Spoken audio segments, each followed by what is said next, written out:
Hi, this is Dave from Two Stroke Performance. Welcome to another video. In this one today, I'm going to rebuild the top end on a KTM 300. Technically, this engine here, sorry, this one's actually a Husky, but it's KTM, they're exactly the same.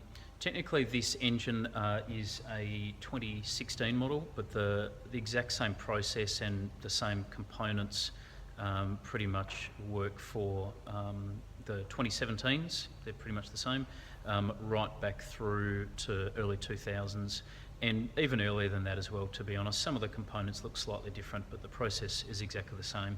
So if you're rebuilding pretty much any KTM 250 or 300, then this video should help you. So let's get into it. So before we start, I've laid everything out on the bench already. All the parts are clean and ready to go. So I'll just quickly go through them here. You've got the head, power valve covers with new gaskets. Up behind that you've got the new piston kit with rings, circlips and the pin. This particular piston is a Pro X. It's an A size. The cylinder that we're using has just been replated, so and it's been replated to suit an A size piston. You've got the head bolts, the cylinder base nuts, a couple of little locating dowel pins for the head, the little bolts for the power valve covers, and you'll see there's the small wire retaining clip there for the power valve ball and socket joint. We've also got a selection of base gaskets and new head O-rings. I've also got my tools ready to go, and the engine up on a stand here. I personally use a vise like this. I actually built this stand probably 15 years ago, and I think I've used it for just about every engine I've ever worked on. Just allows me to get to all sides of the engine, especially when you're doing a full engine rebuild on the bench, or even just a top end rebuild on the bench. That's really handy. So maybe at home you might like to consider making something like that, but otherwise you can just sit an engine on the bench, or I'm assuming a lot of people watching this video will actually be doing this with the engine still in their bike. Regardless, the process is the same. If you need assistance in rebuilding the power valve, go and check out the other video that I've done on the KTM power valves. This one has already been done, so it's ready to go. This cylinder, as I said, has been replated. So let's get into it. There you go. It's going to be a little bit awkward with the camera angle, but hopefully while you're watching this you can see what I'm doing. I'll move the camera around as I need to.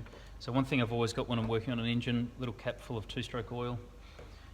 First thing I'm going to do is select the right base gasket. Most kits, certainly the kits that we sell here at TSP, come with a selection of base gaskets.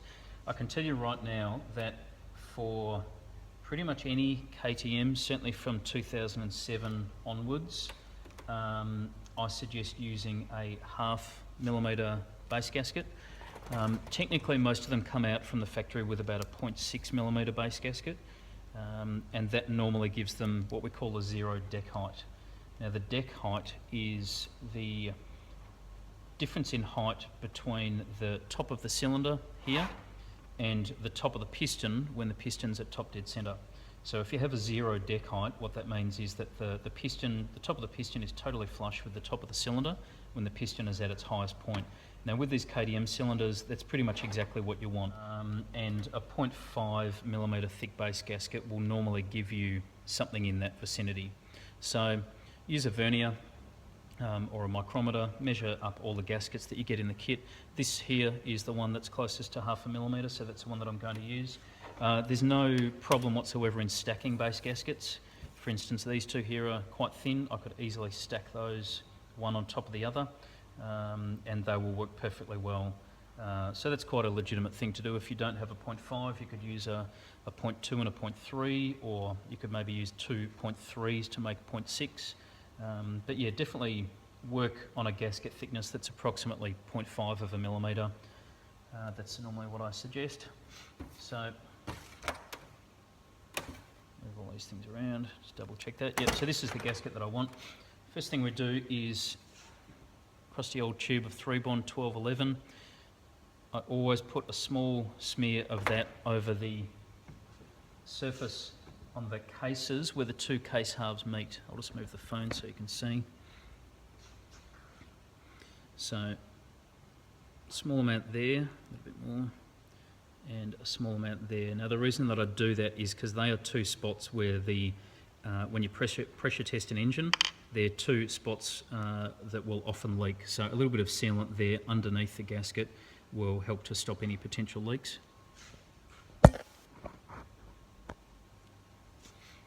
Then sit the base gasket down.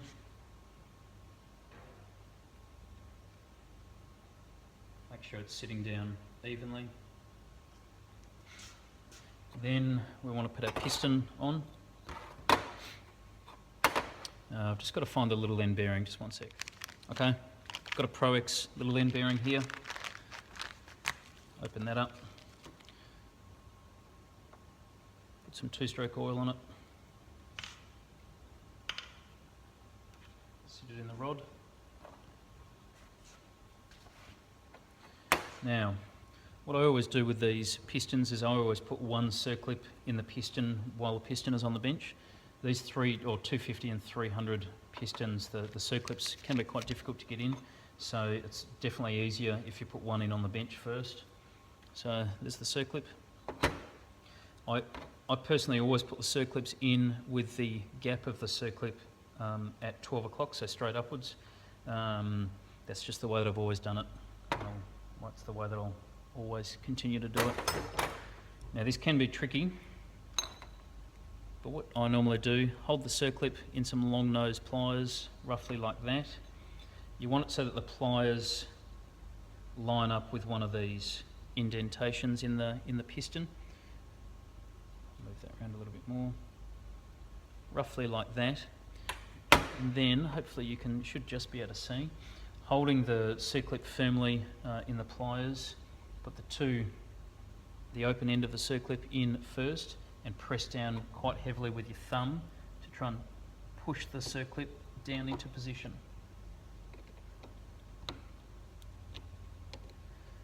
I've half got it in there. I'm holding the bottom of it with my thumb, otherwise it'll pop out.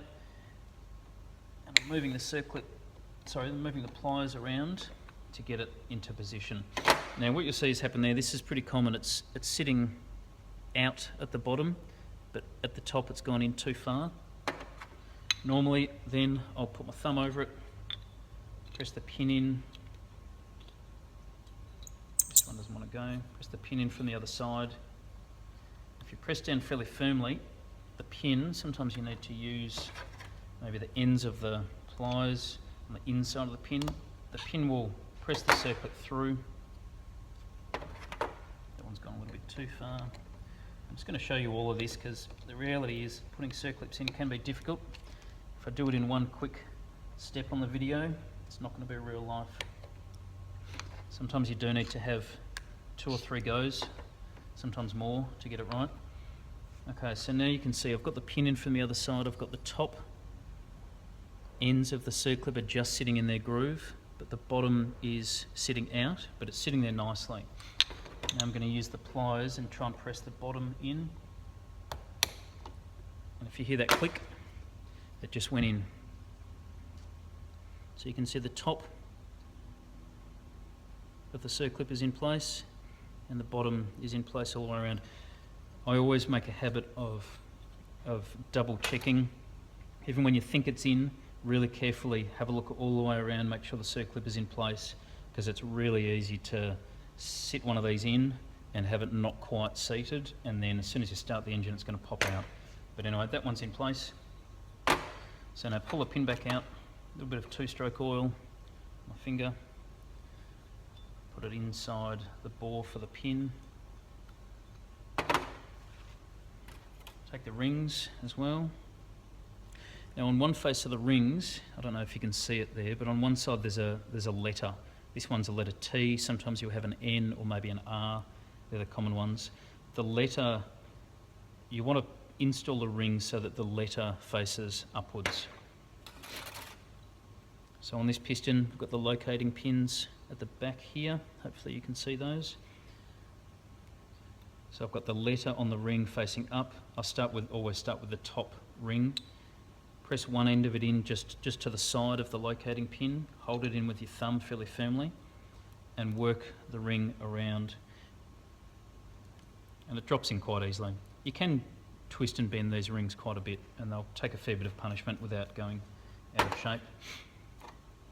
Once the top one is in, I then do the same with the bottom ring. Just flip it around so the letter is on top.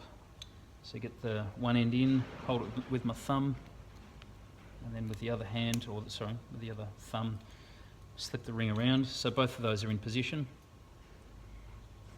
I always put a little bit of oil on the pin itself as well. You can never use too much oil, so don't be afraid to go overboard.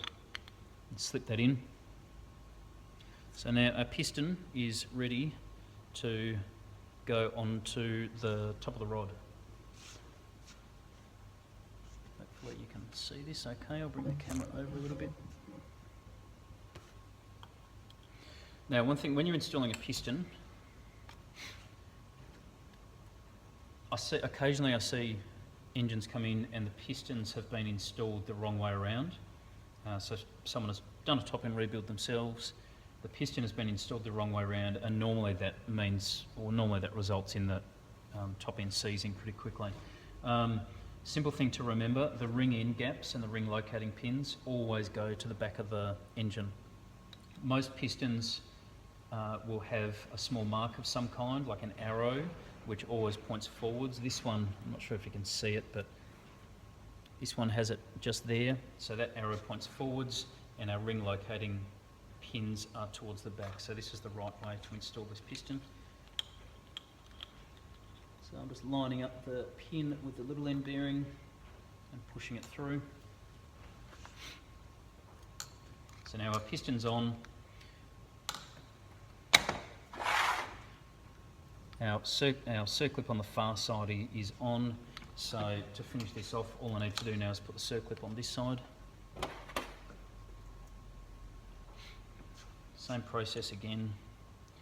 Now, I'm doing this without a rag down in the crankcase, but I'd strongly suggest to anyone at home doing this, it's a really good time to put a rag down in here.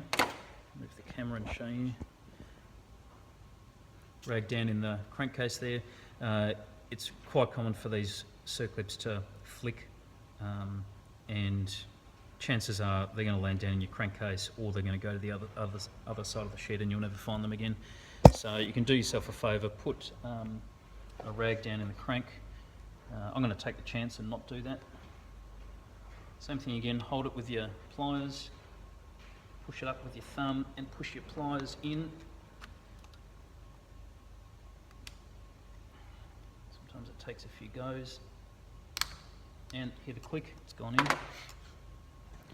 Now we'll visually inspect once again.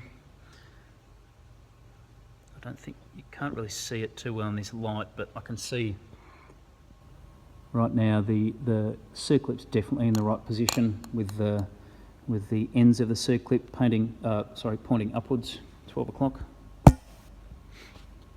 So that's our piston on, ready to go. I'll just give it a bit of a wipe down. My hands are just a little bit dirty, unfortunately. I clean them about 20 times a day, but it doesn't always, sometimes it's not enough.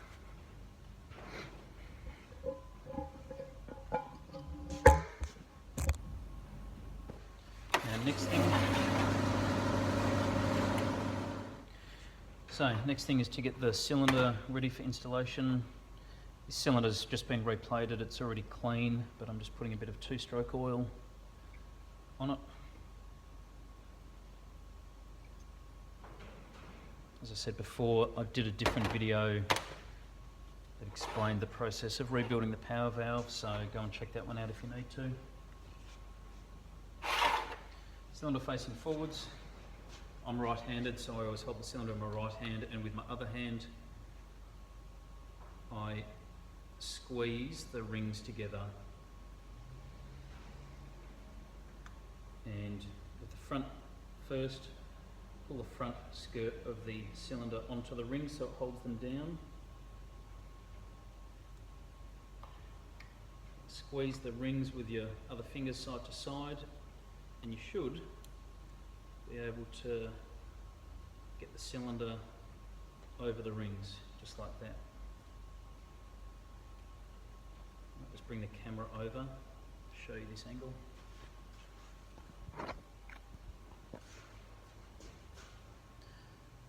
So you can see there the two ring locating pins. The ring's sitting quite neatly down in position. I'm doing this with my wrong hand, but oops. I might just put the phone down.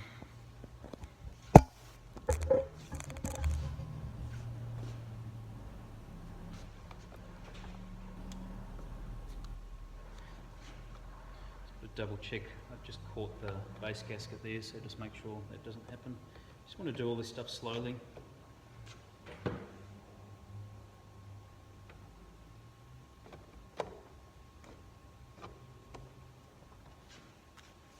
Here we go.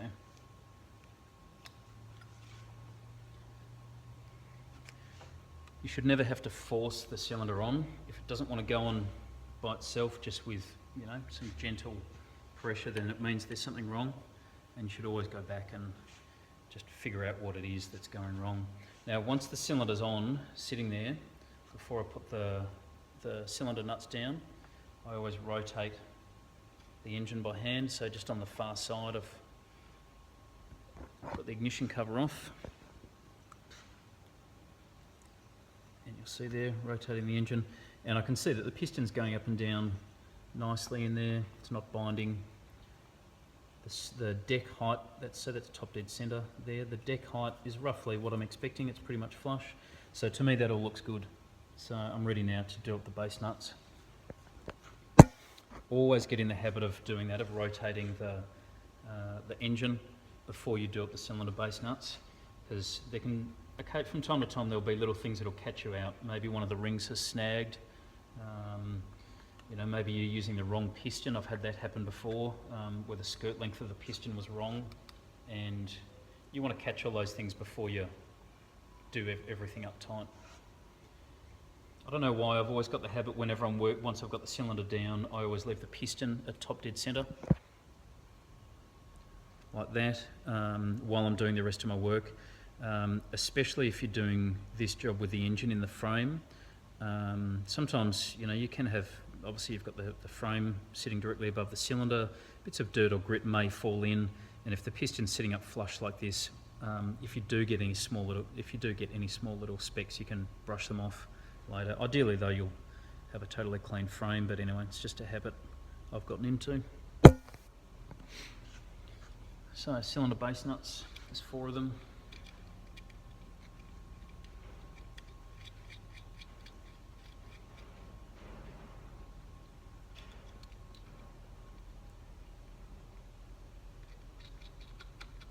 I'm just doing them up finger tight at the moment.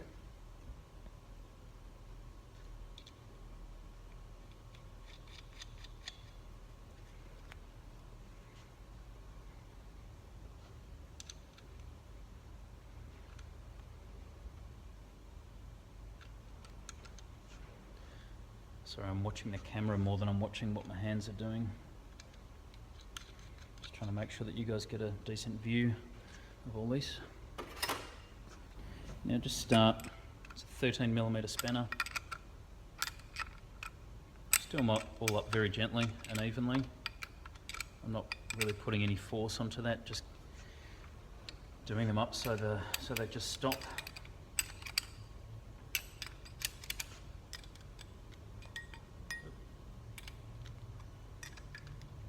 I'm using a ring-ended spanner. This spanner's had a lot of use. I've actually shaved down the top edge of it here so I can get right into like that area there. On a lot of bikes there's not enough room to get a normal ring spanner in, so a lot of my tools are pretty old and worn, but they work well for what I need. Now a lot of people ask me about what torque setting to do these base nuts up to.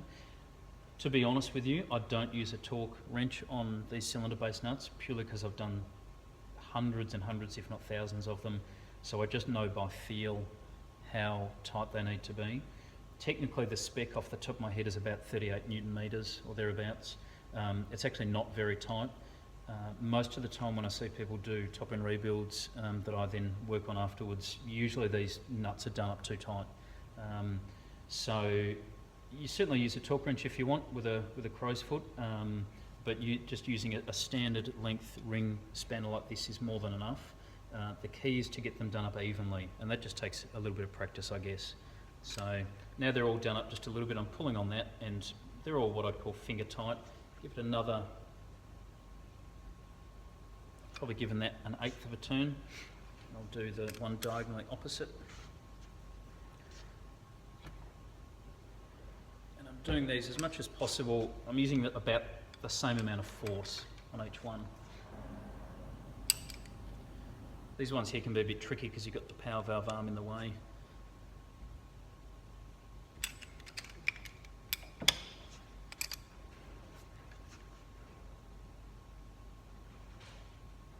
So I'm happy with that. Just double check them all.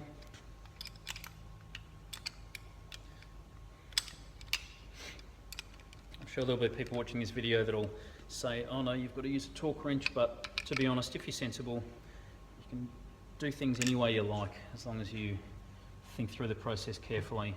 As I said, I've done hundreds of these engines, so I know generally how tight to do them. So next thing we'll move on to is the power valve on this side. So before you do up this ball and socket joint, I might just move that camera, it looks like it's doing some funny things.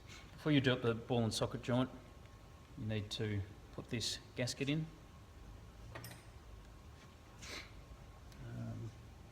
Let's get a different screwdriver.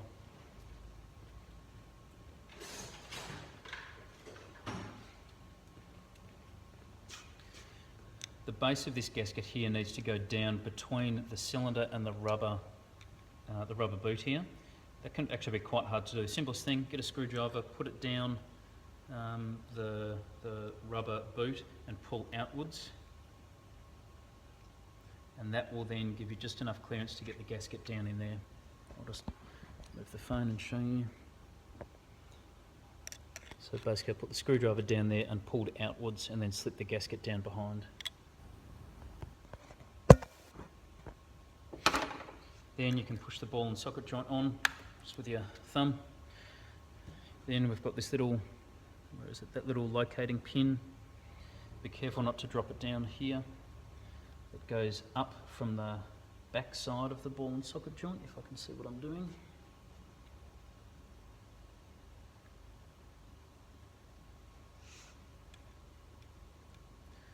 Pushes all the way up. I'll just move the phone again.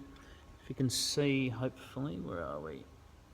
Hopefully you can see it in position there, and you see that the top of the pin is actually sticking out the top of the ball there, and then I can flick it over.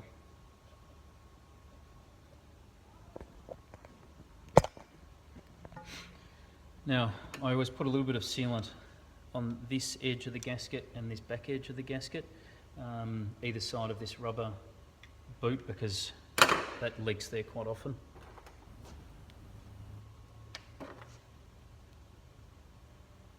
So just put a bit of silicone on the end of a screwdriver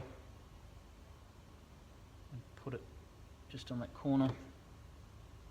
I'm using clear silicone.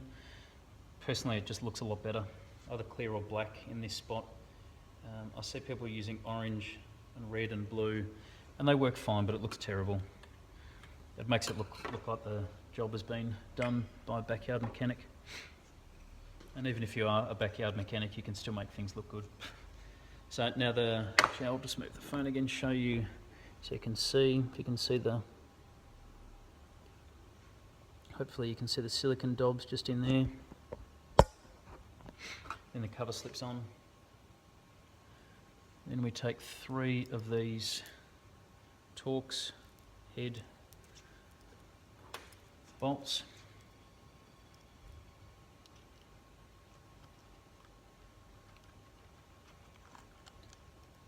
Do it up gently until they're all in, and then you can go back and tighten them all up.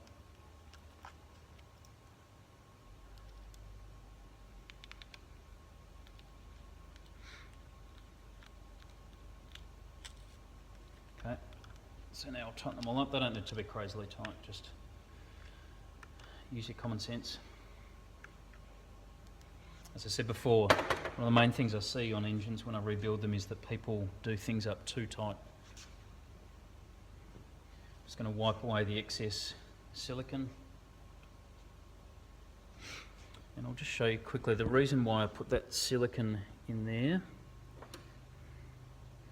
is because if you don't, what often happens is this spot just here will leak gearbox oil, and it leaks and it goes over the base gasket and runs down here, and normally it looks as though people bring bikes in all the time and say, oh, you know, my cylinder's leaking. It's not, it's actually just a leak from this joint because it's a four-way joint where there's two gaskets meeting and plus the rubber boot. I guess it's a complicated joint and there's a big chance that it'll leak, so that's why I always put a little bit of silicone there. So that's that side done. Before I turn it around, you may have noticed I've got this bit of masking tape here. That's because this engine's had a full engine rebuild. That's my little symbol that lets me know there's no gearbox oil in there. So I only remove that when I've put gearbox oil back in it. So now we'll come around to the other side, and it's a similar thing. This side's easier to get on. Got the new gasket there, the cover. Sometimes I can sit here for quite a while turning this cover, trying to get it on the right way. So I'll sit that there so that it all lines up. Then we'll use the same Torx head screws. I'll just put two in quickly to hold it there. Now it'll sit there by itself. Third one in.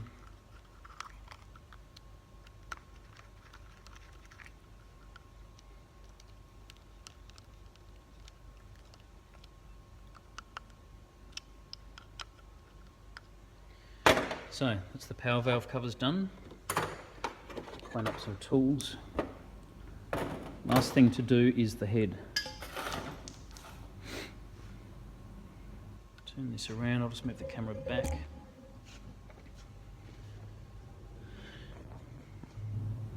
Now, so in order to get the head on, we need to put the O-rings in place. This is the inner O-ring.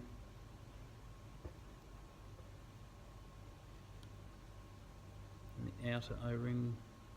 Sorry, I'm doing this with my hands crossed up. Now, often, see this outer one, often these O-rings are actually just a little bit too small, so when you put it on, it'll pop out. You can see, there you go, it's just popping out there. I'll put the phone back down. It's quite normal to have to stretch these a little bit, so just run it through your hands.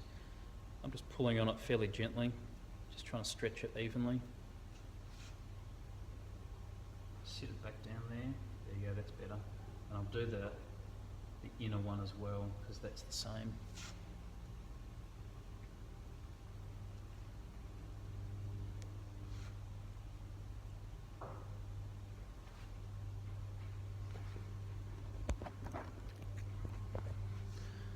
So they're both sitting in there nicely now. There's two little locating dowels that go there and there. I'll put them in. There's one and two. Now before we put the head on, just, whoops, sorry, that's the sound of the reeds opening. Just one last check just to make sure that the engine is all good. Everything looks good there. Now that this cylinder is torqued down, I'll get the piston to top dead center. You can see we've pretty much, normally if I really wanted to check this, I'd do it with a feeler gauge or a metal rule or something. But you can see there, we've got a 0 deck height. The piston is dead flush with the top of the cylinder. That's the setting that I suggest for pretty much any KTM 250 or 300, whether it's running the stock head or whether it's running one of our heads. A 0 deck height pretty much gets the ports to where you want them to be to give the best spread of power. There's no question that you can change the spread of power by raising or lowering the cylinder with different thickness base gaskets, but to be honest, the best way to go about it is to get the cylinder where it needs to be, leave it there, and then either change the head or the port timings through grinding and porting to change the spread of power. Now, I've got the head here, that's ready to go. This is one that we have machined for a customer, so that's our head profile there. As I said, this is designed to work pretty much with a 0 deck height. So that's sitting down. Just make sure when you sit the head down, make sure those O-rings haven't popped out again. I've got the head bolts here. They've got copper washers under them.